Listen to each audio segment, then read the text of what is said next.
Well, thank you, Ruth. You introduced me just like my mother would have written it. So as I put the microphone down and I take my watch off, I'm reminded, having been raised in a Methodist church, of a story about a pastor who's standing on the front steps after a program one day, after worship service, and he's approached by a young man and his son. And his son says, "Daddy, I saw the preacher do this. What did that mean?" He said, "Well, that meant all right." And he said, "Well, then I saw him do this. What does that mean?" He said, "Well, son, that simply means you can be seen." He said, "Well, then I saw him take his watch off and set it down right before the sermon. What did that mean?" And the daddy, without missing a lick, said, "Son, it meant absolutely nothing." I will try to be timely with my presentation. So do I have a clicker for the PowerPoint? You've got it? Okay, wonderful. Well, thank you for the opportunity to be here. Ruth, thank you for the kind remarks and the wonderful introduction. I'm glad to be present with all of you today. I'm a former Rotarian for 15 years, back before makeups were quite as easy as they are now. I traveled as a Superior Court judge in a 6-county judicial circuit, and making makeups was very difficult as a trial court judge. But I will tell you that I enjoyed immensely my time as a Rotarian in the Waycross chapter, and I can tell you that the 4-way test is a great testament and a great way, right, to lead your life. Is it truth? Is it fair to all concerned? Will it build goodwill and better friendship? Is it beneficial to all concerned? And I found that it's a good way to lead your life if you just use that as a good template. I'm honored to serve on the Georgia Supreme Court along with 8 other justices. I've had the pleasure of serving for now 6 months. Prior to that, I was on the Court of Appeals for about 6 years. Prior to that, as Ruth alluded, was a Superior Court judge, where I started and developed my circuit's first ever adult felony drug court program. My father was a law enforcement agent. My brother is a DEA agent. My wife's a teacher. I kind of grew up in a very rural part of the state with good values and a good understanding of how I thought things work. But being a trial court judge will change your understanding about how things work. You see a manifestation, if you will, in your court of all of the things in your community manifesting themselves in issues that law enforcement have to deal with, the teachers previously had to deal with, and then now judges have to deal with. But that helped inform my decision to become an appellate court judge, and I'm honored to do that. I'm here today, however, wearing a little different hat. And just so we're clear, I'm here today speaking not on behalf of the court that I serve on, the Supreme Court, but rather in my capacity as co-chair of the Governor's Criminal Justice Reform Council. You might find it interesting that most of the justices on our Supreme Court hold wear many hats and hold many offices. We are liaisons to the state bar. We're engaged in matters involving the legal education of judges, continuing education of lawyers, the licensure of lawyers. We're involved in matters like the Justice for Children Committee that I serve on, all kinds of different things. So the fact that I do this is not unique to the members of our court. But I have had the pleasure since 2012 of co-chairing the Governor's Criminal Justice Reform Council. And you don't probably know exactly what that is or what we've done. I'm going to walk through a slideshow with you that kind of gives you the breadth of the work of that council. But in short, let me set it up by telling you the problem that the council was charged with trying to resolve. It's loaded with statistics, but I'm going to try and make it fairly easy for you. Between 1990 and 2011, Georgia's prison population doubled. We had the 4th highest incarceration rate in 2011 than any state in the nation. 4th highest incarceration rate. 1 in 70 Georgians was in prison or in a county jail. 1 in 70 Georgians. The national average was 1 in 100. We were spending $20,000 a year to keep people in prison. We were admitting about 18,000 people a year. And those people, 97% of everybody that was in prison then and now gets out. And we were releasing about 18,000 people a year.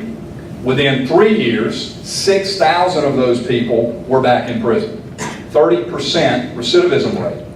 We were spending, with your taxpayer dollars, to run the Georgia Department of Corrections in 2011, $1.1 billion. $1.1 billion, and the return on that taxpayer investment was a 30% failure rate. Ask teachers, ask anyone involved in your community, specifically ask your judges and probation officers. Does barbed wire fences and behind the wire cells fix the problem that caused people to get in trouble to begin with? We knew, for example, in 2011 that 80% of every crime in Georgia at the felony level was driven by drugs.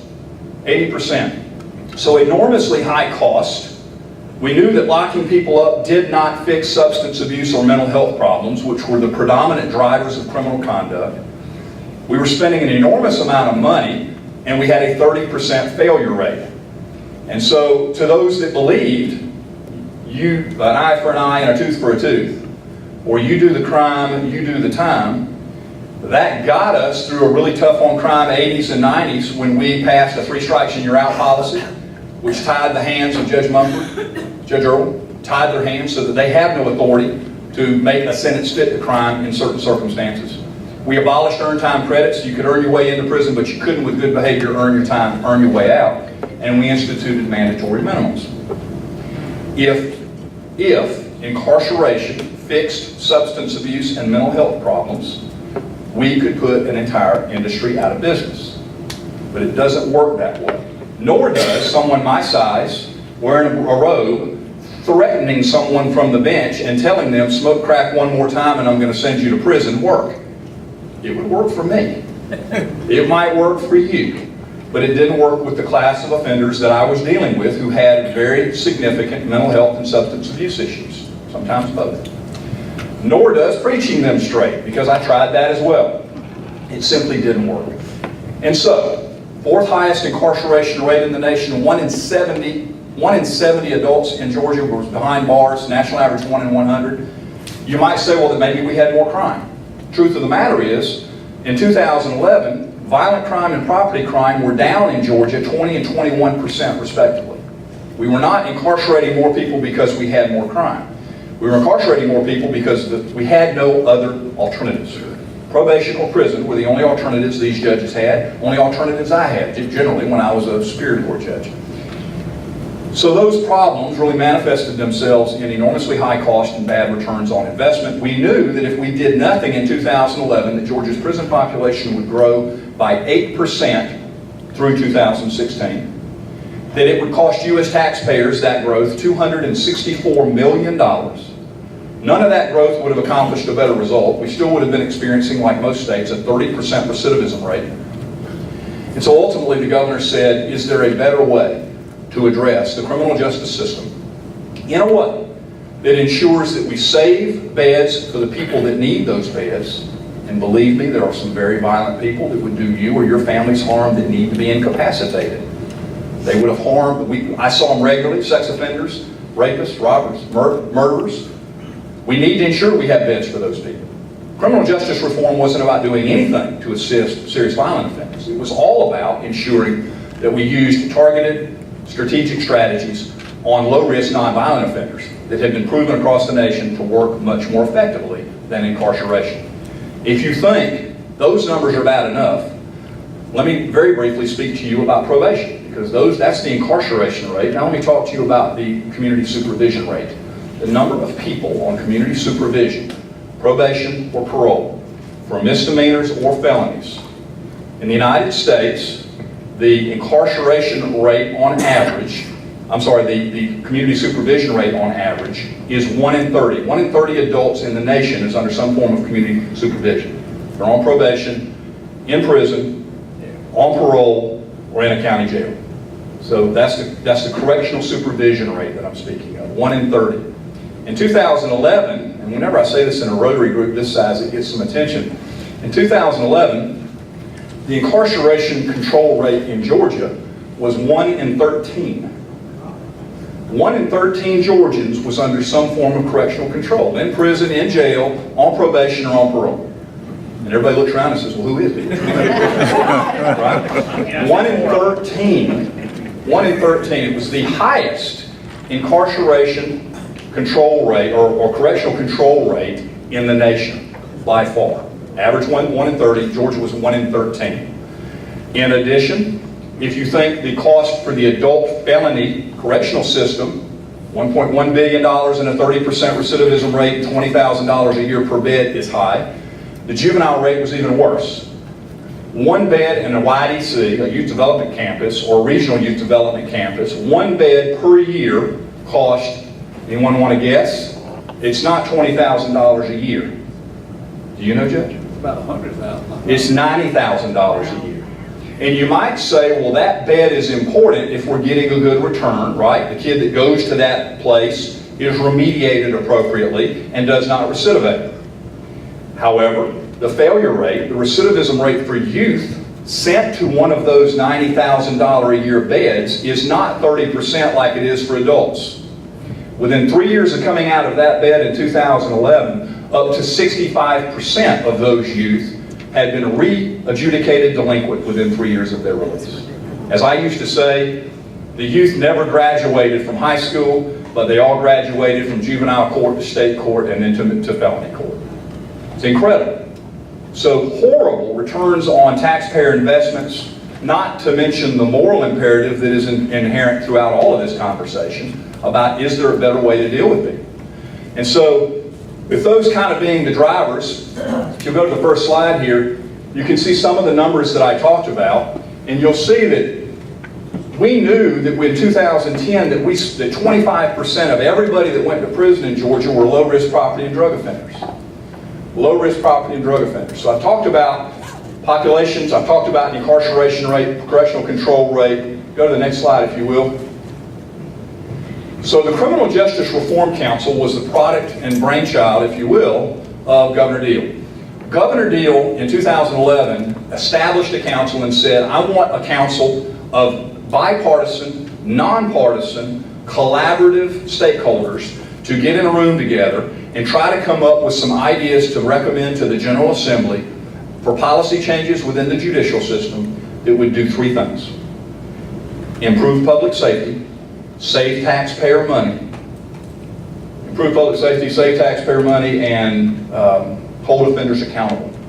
Those were the tenets, if you will, of the Criminal Justice Reform Council. I was appointed that first year by then Chief Justice Carol Hunstein of the Georgia Supreme Court. I was a Superior Court judge at the time. We had great success. At least you think this is really a partisan issue, criminal justice reform. You should know that Georgia's leading the nation in effective and responsible criminal justice reform policies. These policies have bipartisan support. The first changes we suggested were expanding accountability courts, making sure we had more courts to drive the 5,000 low-risk property and drug offenders to something other than a very costly prison bed that produced a bad result. So we moved them into veterans courts and mental health courts and drug courts and DUI courts. Ultimately, that bill, House Bill 1176, that was introduced and passed in the Georgia General Assembly, which is, we have a Republican governor, a Republican-led House, and a Republican-led Senate. 236 members in the Georgia General Assembly. In 2012 session, HB 1176 passed unanimously. Unanimously, not a single no vote. We leveraged that, and the second year went to juvenile justice reform because of some of the statistics that I just laid out for you. We rewrote the juvenile code in Georgia. Any of the lawyers in the room that deal in juvenile justice know how important it was that we have a more modern juvenile justice code. Then we went into reentry. You should know, and I mentioned it earlier, but I'm going to emphasize this.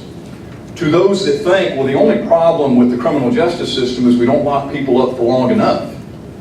Granted, some people need to be locked up for an extraordinarily long time because there is no way to remediate their behavior and they're going to harm people when they get out. But you should know that 97% of the 52,000 people we have in prison today are going to get out. And before we got involved, some of those people were so violent in prison that they were not granted parole. They were what we would call a max out. They were led to the door of the prison. If Judge Mumford gave them 10 years and they were eligible for parole in year 4, but their behavior was so bad the parole board did not parole them, in 10 years they get out. That was the length of his sentence. And they were led to 1,100 people were led to the prison doors in Georgia who had maxed out. They were led to the prison doors by the prison CERT team in riot gear and pushed into your communities. Now, do you think that was a wise idea? Truth of the matter is, that was a very dangerous practice that is no longer happening in Georgia because we made recommendations to fix that problem. That's part of this reentry strategy.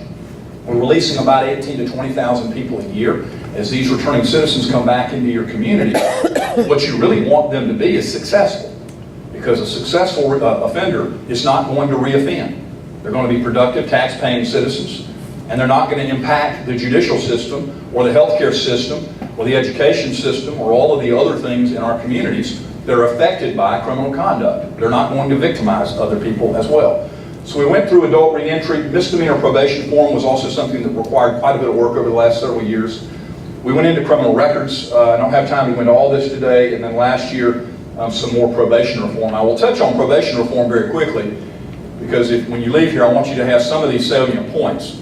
Again, fourth highest incarceration in the nation, expected to grow by 8%. Cost $1.1 billion a year with a 30% failure rate. $500,000 a year spent in juvenile justice with a 65% recidivism rate on a $90,000 a year bed. Bad numbers.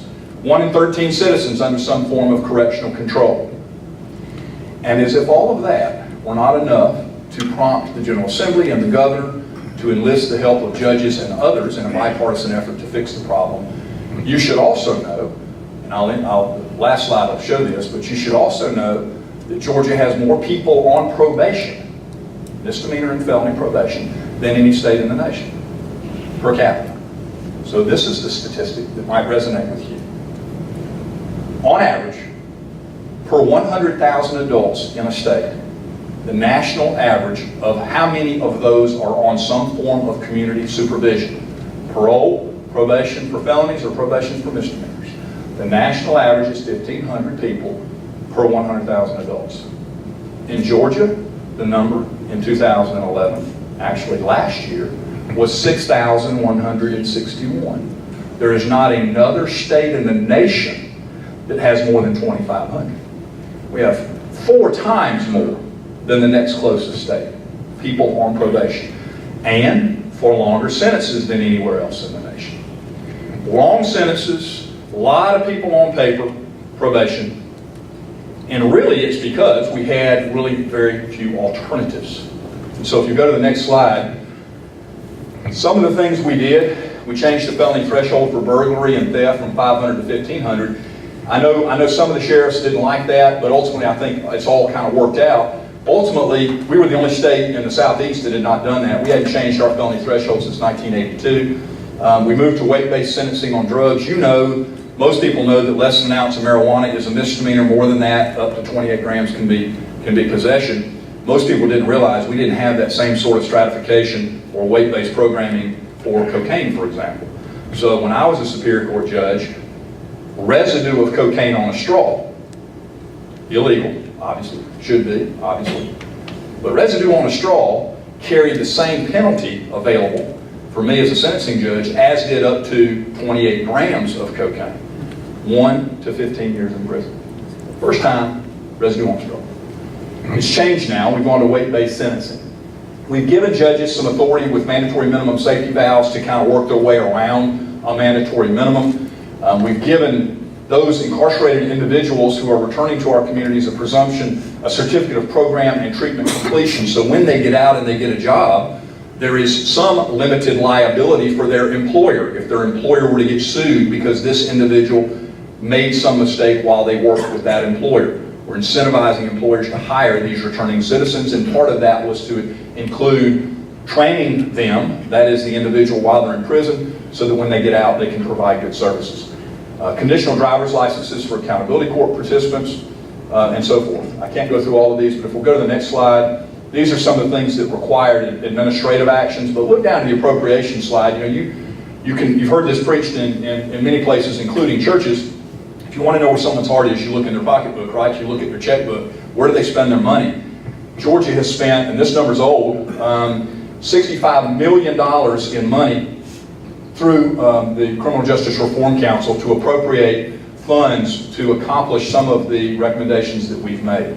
You can now not only get a GED in prison, of course, but you can now get a high school diploma because we have a charter school system in our prison system. So you can get a high school diploma. You can also get, while in prison now, credits toward a technical and adult education program that transfer for when you get out, so you're ahead of the game. So that's where some of the money's gone. The next slide.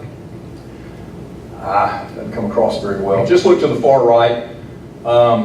52,000 people in prison now, and you can see all the way back to when 1176 got introduced. You can't see the number, but it was roughly 55,000 people in prison in Georgia. So through efforts, these are all bills, these Senate Bills 365 and 349 were all bills that have been passed. That demonstrates at least some correlative effect between some of the policies that have been impacted and some of the changes we've seen in prison. Go to the next one.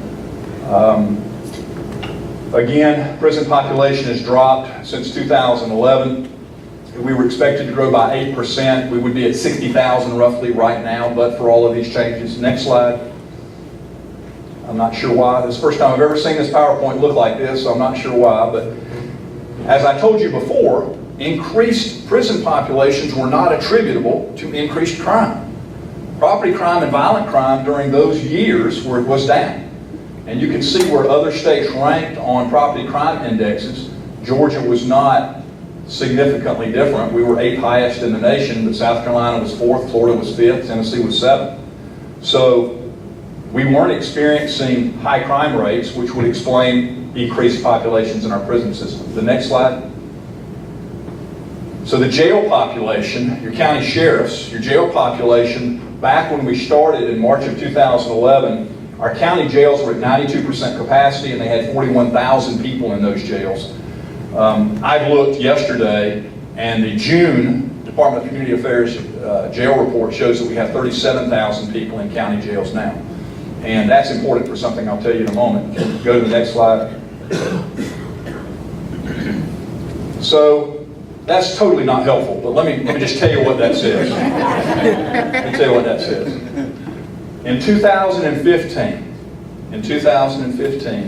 we sent the fewest number of people that we had sent to prison since 1988, if I recall correctly. In addition, most importantly, from a racial makeup. Judge, can you hand me that folder right there? Please, thank you. Prison system during that same period of time have also dropped more precipitously. Commitments of African American men from 2009 to 2016 have dropped 24.3%, women 37.6%, such that the number of African American men and women that were sent to prison in 2015, 9,983 people, was the lowest number of African Americans admitted to the Georgia prison system since 1988. And you might ask yourself, why?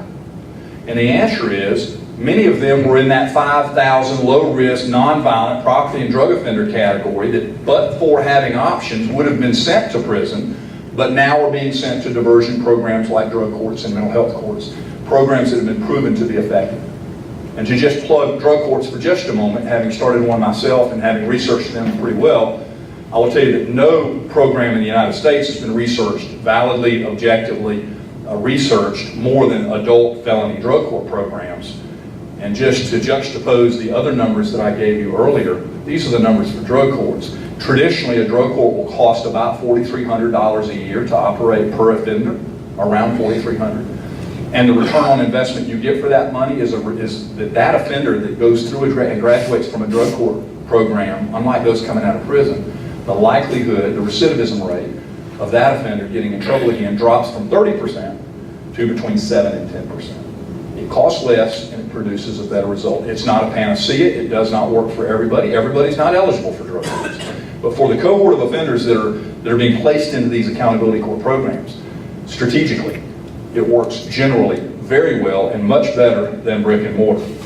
So rather than go through the slides, I've got them here. Let me just tell you the recidivism rate in 1987. Y'all remember the 80s and tough on crime 80s and people getting elected based on tough on crime policies. I will tell you that the recidivism rate in 1987 was 39%. It's now down to 26%. So of the 18,000 that are coming out this year, 26% are expected to be back in prison within 3 years. In addition, I told you the jail populations had dropped. Let me tell you very briefly why that's important. If Judge Mumford sentences someone to prison today, to the Department of Corrections, they generally, Judge, will go back to your county jail, awaiting the sentencing package from the clerk to go to DOC. DOC will then come get them at some point in the future. Everybody understands how that works.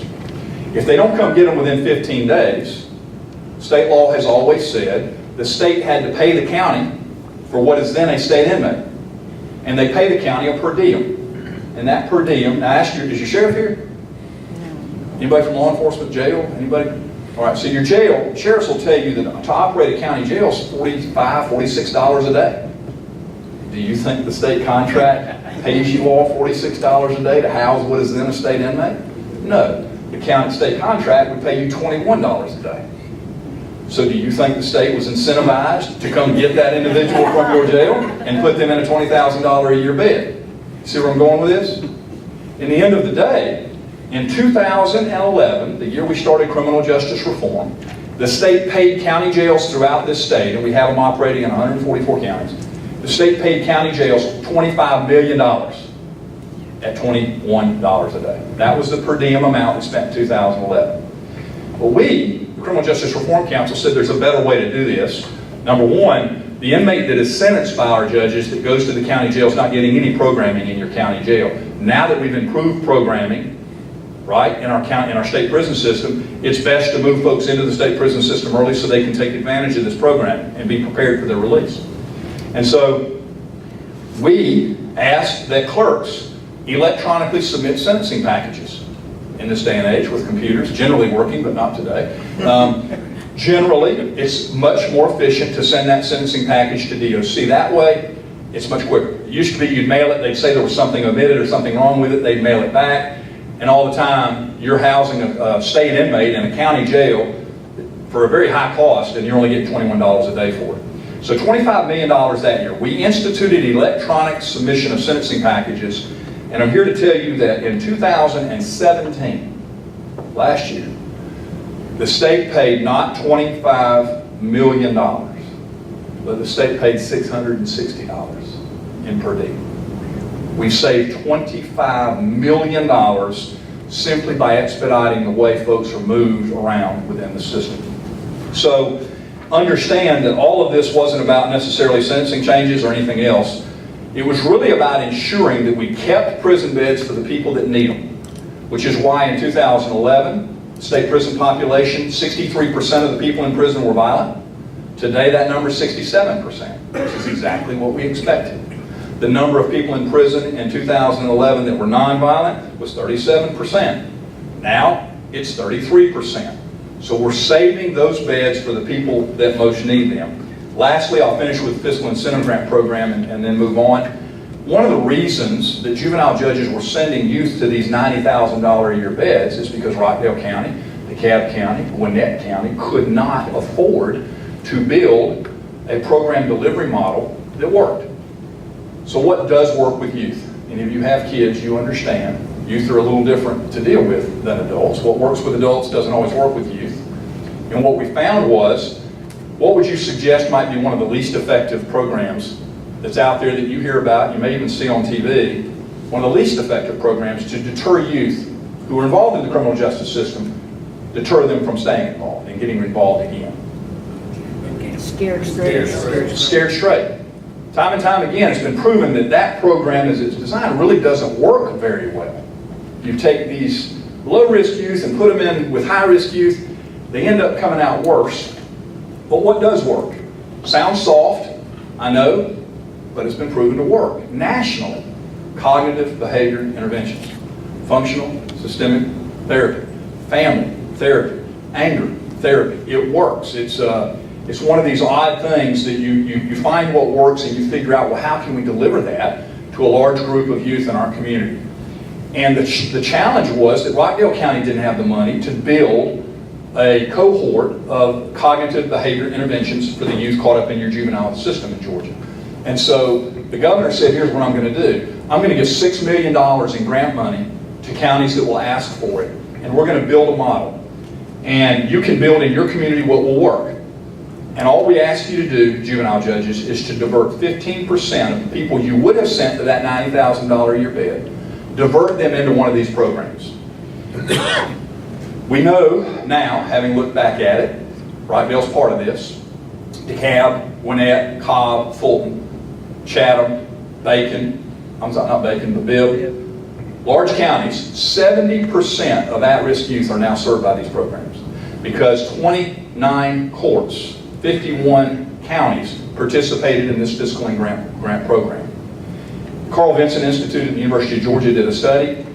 Did these counties divert 15% of the youth? That was the deal, right? The governor gives you the money, you divert 15% of the youth.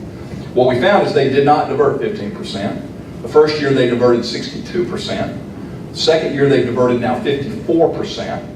And we are now moving youth out of these really costly, ineffective, behind-the-wire placements and putting them into programs in Rockdale County and in DeKalb County that have been proven to work. So ultimately, we've now moved several thousand, I think, youth that would have been in those facilities, and up to 65% of them upon release would be back determined delinquent within 3 years. So we've addressed kind of the adult population. Some of the things we've done, you should know that our group is made up of judges and prosecutors. It's made up of defense lawyers, stakeholders in the community, sheriffs and law enforcement have a seat at the table. And while the membership has changed over the years, in fact, I think this may say more about me than I want to say. I think I'm the only person that's still on the council that was there in 2020. Everybody else has changed. But the beauty of the Criminal Justice Reform Council is that it is a very collaborative, nonpartisan group of people that are simply trying to figure out, is there a better way to hold offenders accountable, save taxpayer money, and improve public safety. And what we found is, at least in the area of criminal justice reform, there are some things we can do that are going to produce for the Rockdale County citizens and for the citizens of the southern part of the state where I live, a much better public safety return on their investment. Communities will be safer, we anticipate. We're not going to spend near as much money. And listen, if judges had tools, which is all they really want, I think you're going to do yourself a favor by giving judges options other than prison and probation. It works for a lot of people that come in front of your judges. It worked for me. I've sent a lot of people to prison. People I sent I think needed to go. But ultimately, 97% will get out. I'll leave you with this statistic. Least you think this is soft on crime, I want you to think about this as being smart on crime. Criminal justice reform has never been about turning your eye away from people that are causing problems in the community, victimizing people, and impacting negatively your judicial system. It's always been about making sure that we leverage what we know now versus what we knew in the 1980s. We know much more now about what works to reduce recidivism than we knew then. And the truth of the matter is, I think it's smart. It's not only intuitive, it's the morally correct thing to do. And ultimately, I think we're all, as citizens of this state, over 10 million people now, going to be benefactors of a really smart on-crime criminal justice policy that has been enacted over the last 6 years.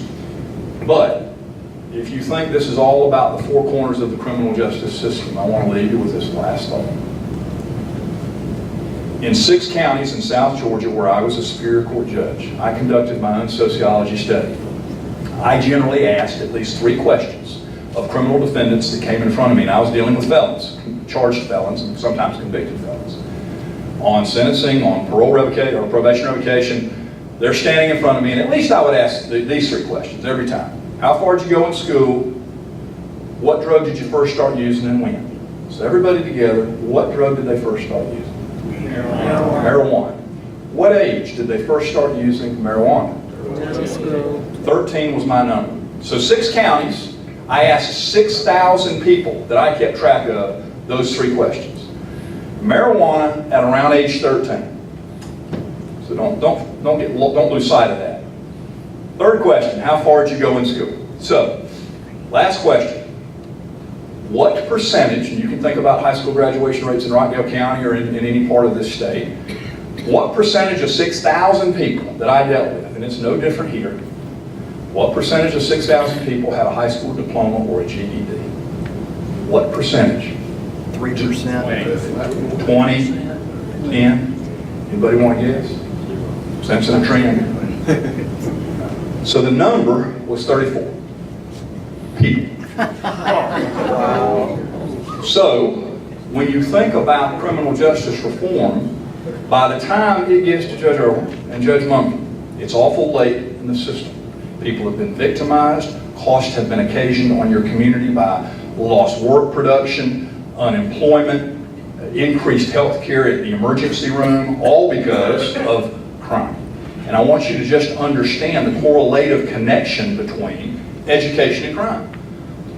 We can do a lot in the criminal justice arena within the four corners of the system, but what we've touched on only affects people after they've victimized somebody, after they've been arrested, after they've been convicted, and after they've been incarcerated. Way late in the process. So when you think about how do you remediate some of these issues, understand how important education is. My wife's a public school teacher, so this is my part that I do for her. She teaches kindergarten. Ask any public school teacher, and they can tell you who in their school system is going to end up in the criminal justice system. Ask any of them. And they're usually pretty good at it. One day she came home, before I was a judge, she came home and said, these two boys are going to end up in prison. They're 5. She teaches kindergarten. Wow. 5. I became a judge years later, and I came home one night, and I said, guess who I sent to prison today? Both of them on the same day for an armed robbery. So I say that to say, kind of think about the fact that criminal justice reform is smart on crime, not soft on crime. Criminal justice reform is about what happens after people get into the system. But as citizens of this state, we have an obligation, I think, to give a wider scope and a wider thought to how do we address criminal justice reform generally and from a societal standpoint, which is why the governor has said regularly, and I applaud him for this, that true criminal justice reform is education reform. Keep that in mind. With that, thank you all for the time. Happy